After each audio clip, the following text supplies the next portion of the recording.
a very warm welcome to the Vet Method podcast, where we bring team training concepts to veterinary practices who want to grow revenues through a high-performance team.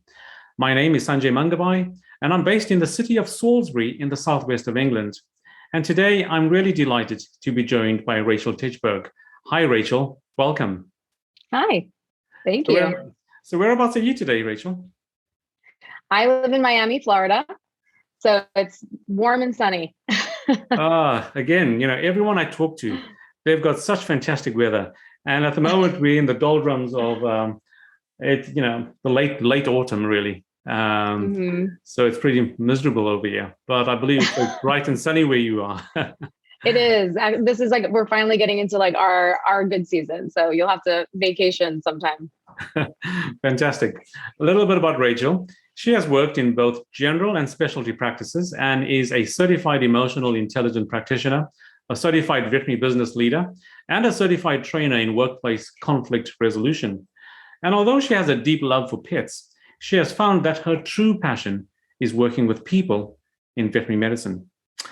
So many people in vet med, Rachel, say that they would rather work with animals than work with people. And you're going in the opposite direction. It's true. No, you can't take care of animals without taking care of the people. So they go hand in hand. It's so true. The animals come attached to a person, fortunately or unfortunately. So the title of the podcast is A Coach in Your Corner. And we're going to talk about that for the next few minutes. Okay, Rachel, let's start with question number one. Who is your ideal client? Yeah, so at Veterinary Growth Partners, we go by VGP. We are a management services organization. So we focus on management tools and support, a lot of educational programs focused on just how to run your business. So everything from strategic planning, inventory, HR, operations, marketing, I mean, you name it. So that's a big part of what we're doing is supporting and educating people that work in practice. And so for us, our ideal client would really be veterinary practice owners and leadership teams. So private practices mostly. There are some small corporations that we do, if they have like multiple locations, we work with them too. But we work one-on-one on that practice level. So we're really looking for owners, practice managers, hospital administrators, leaders who are looking to solve some problems, stop putting out fires, people that feel like they're just every day. It's like just focusing on all the little things that pop up, and they've got this pile of like goals and dreams that they have on their desk that they just never seem to get to. People are always knocking on their door, asking for help. So we're really there to initially sort of potentially get them out of that if they're really stuck in that, and really help them think about where they want to take the future of their practice. Okay, so you offer a whole spectrum of services along with those tools that you mentioned. And I would imagine it's target audience, you mentioned, it would be like forward-thinking owners, managers, practices, industry leaders that are committed to achieving, optimal profitability, efficiency, and growth, that kind of thing. Exactly. Yeah, precisely. Perfect. That leads us nicely onto question number two. What's the biggest problem your clients face, and how do you help them? Yeah, so there's a lot to unpack there, right? There's a lot of problems that we face. I mean, it's, we could talk all day about hiring and training and just everything from customer service experience. I mean, you name it. But what I will say is if I had to think about one just sort of overarching problem that I feel us at BGP solve are really the stress and overwhelm that practice owners and teams are feeling.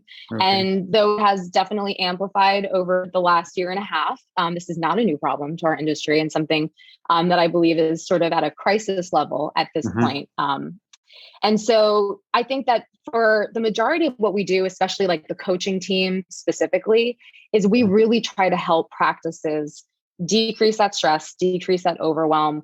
Like I was saying earlier, there's a lot of that. I'm showing up to work every day. I have these goals as a practice manager and owner of the things I want to do, the things I want to accomplish, but there's always an emergency. There's always someone calling out sick. There's always something that needs to be fixed. There's always just these unpredictabilities of the day-to-day life. And it just creates this craziness, and I have experience in practice too. And it just kind of just feels like we're not really moving forward. And so what we try to do is sort of unpack all of that And in whatever way they need, we try to help them decrease that stress and overwhelm so they can focus on the goals that they really want to achieve to move their practice forward. Okay. Yeah, there's a lot in there. So basically the biggest problem is seeing stress and overwhelm, but underlying that, there's all these issues of hiring, training, all this recruitment stuff, time management, underneath it. So you help them identify those problems, which then ultimately leads to a reduction in the stress and the overwhelm. Yeah, okay. Exactly. Try to identify the priorities. I think that that's the big thing. There's that overwhelm of all the things we want to do and all the things we need to do, and still practicing good medicine and still delivering a good client experience and keeping our team happy. And I just think sometimes we get that feeling of just being stuck. And so helping them identify what the true priorities are. And then, of course, helping to hold them accountable. That's the other thing too, right? When you're at the top of your business, when you're that business owner, who's holding you accountable? Who's holding the leadership team accountable to the things they say they want to do? So we can do that, obviously through our one-on-one meetings, but also through our resources and support. There's, we always tell people, if you're going to be opening up a blank Word document and starting to write a protocol, create a training, whatever, those are the kind of things that we can handle for you. We try to create as many easy buttons as we can for our practices, because we've all been there. We know what it's like to feel overwhelmed, and we really want to help in every way that we can. Yeah, you mentioned the word accountability there. And I think that's so important. That's the whole idea of having a coach, someone like yourself, because ideas are common, but implementation is where people struggle with. They always run out of time. They run out of knowing how to actually do something. So having a coach guide them through that process would be invaluable. Great. Yes. Question number 3, what are the typical symptoms people experience with that problem? Their pain points. I know you covered stress and overwhelm, but is there anything else?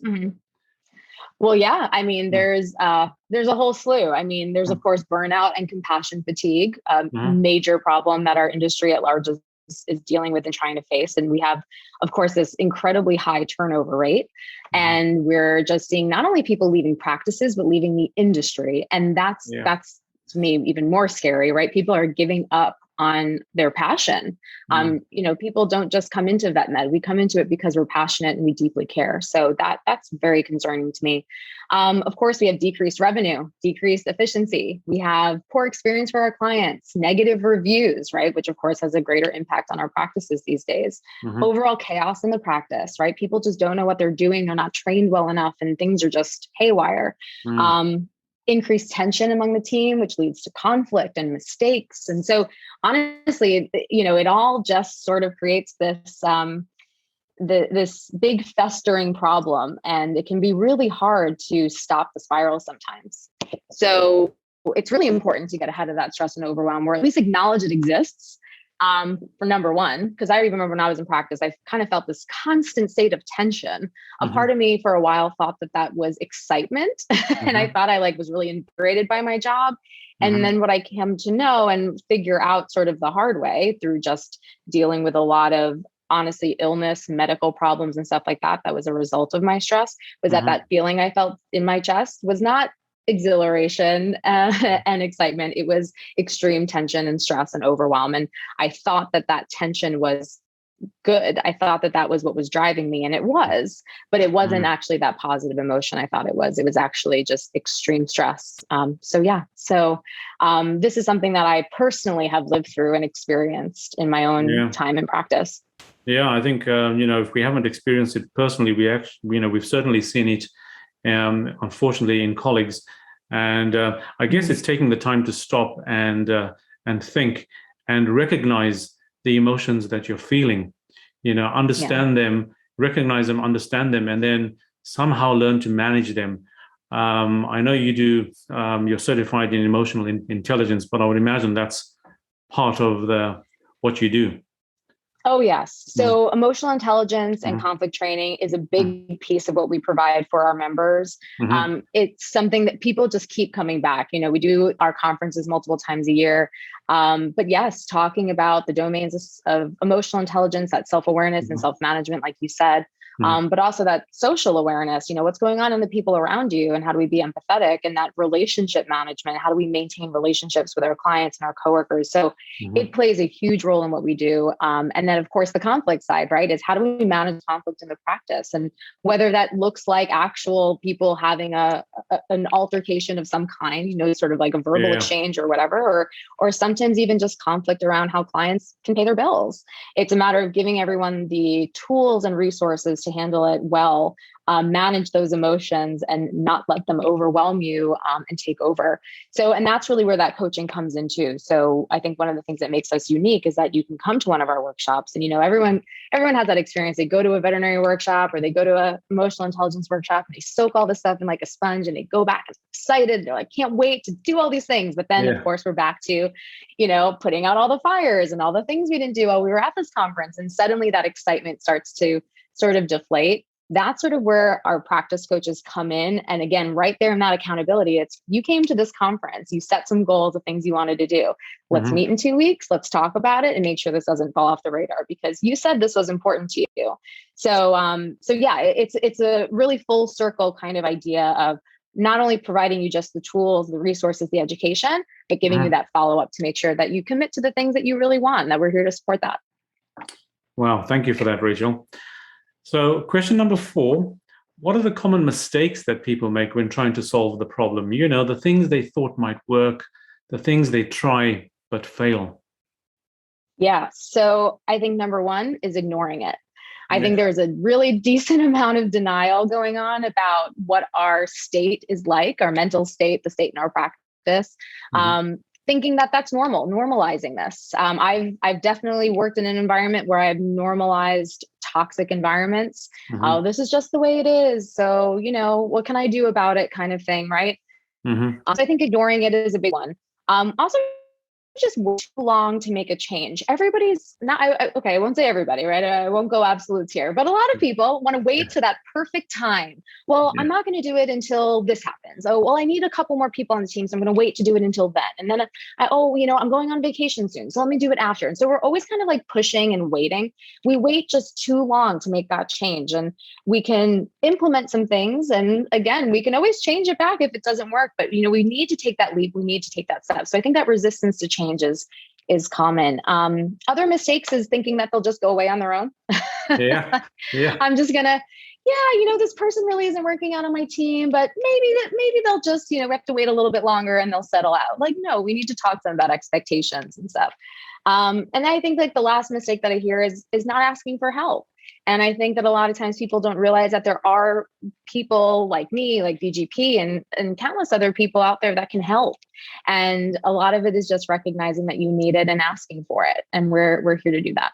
Yeah, and it's so true, Rachel. You're bringing back a lot of memories of my difficult times in practice. Practices can be very insular. So you don't get a lot of exposure to things. You're working so hard in it.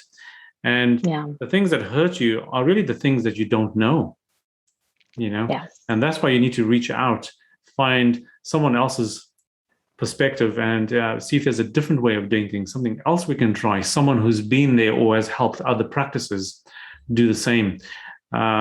So that's really valuable. Thank you. Yeah. Okay, let's go to question number 5. What is one valuable free action that someone listening to this can implement that will help them with the problem? So I would say one thing that you can just do after listening to this podcast, if you're like, all right, I need to do something today, I would do a top 3 to 5 weaknesses or opportunities exercise and really sit down. And you can do this as an individual, but I highly recommend if you are working in practice, get your team involved in this one.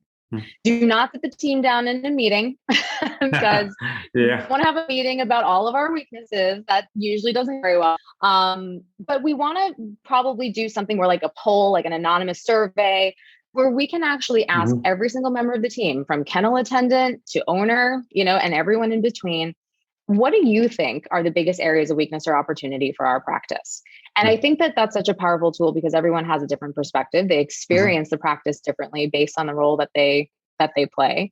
And so ask them that. We don't want little things. I don't like it when Cindy doesn't take out the trash before my shift. That's not what we're talking about. We're talking about, we have a training problem. We have a customer service problem.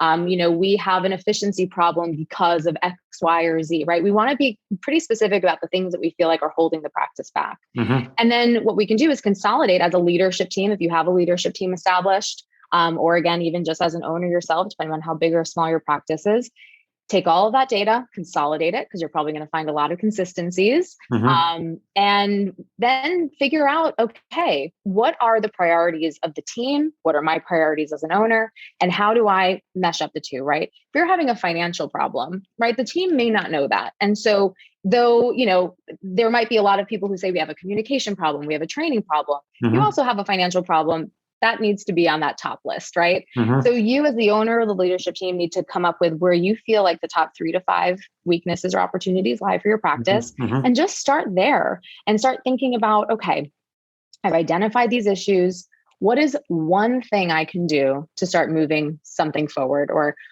what could this look like if this is solved for my practice, right? And we can start coming up with goals around that. So let's say we have a problem around finances, right? Maybe that first goal is I need to take my profitability from 9% to 12%. Okay, that I have a goal. I want to get to 12% profitability. Now, what's one thing I can do to help me get there? Right. And there's a lot of things we can do. And that's, again, where a lot of support and coaching can help. But start there and just ask yourself that question. What is one thing now? I know where I am, where I want to be, and how can I take one little step in that direction? Okay, that's a really good idea, Rachel. So kind of a SWOT analysis, put 3 to 5 things on the agenda, get the feedback from the people actually doing the work, because sometimes you don't see the forest for the trees as an owner, as a manager. I mean, I think one time somebody made a suggestion in my practice early on that there weren't enough kennels, and it just didn't cross my mind. And I thought, oh, yeah, maybe we should get more kennels. Yeah. We can have more operations going on at the same time, more cases in hospitalization and things. But it was actually just one of the kennel assistants who mentioned that.